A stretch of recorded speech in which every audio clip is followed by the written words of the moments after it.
রাত্রি প্রায় 10টা বাজে। আমরা রাতের খাবার খেয়ে হাত ধুয়ে সবে উঠছি, হঠাৎই গেটের ঠক ঠক আওয়াজ। গেট খুলতেই একটা দুটো পাঁচটা সাতটা না ফুরোচ্ছেই না। ওনারা আমার খুব একটা চেনা জানা না হলেও গল্পের সূত্রে জানতে পারে আমার ঠাকুমার দুঃসম্পর্কের কিছু আত্মীয় স্বজন।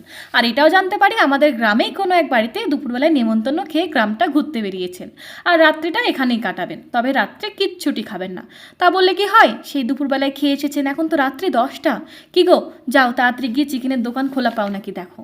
প্রায় আধা ঘন্টা পর হাজব্যান্ড ভিজিটে এসে বলে বাইরে বৃষ্টি নেমেছে, দোকান সব বন্ধ। অনেক ডাকাডাকি করে এই 400 মতন মাংস জোগাড় করতে পেরেছি।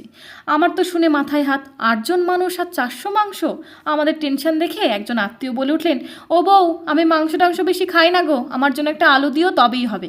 কেউ আবার বললেন আমার জন্য একটা রসুন দিলেই হবে। এভাবেই আলু রসুন চিকেনের পাতলা ঝোল বানিয়ে এতগুলো মানুষকে খেতে দিলাম।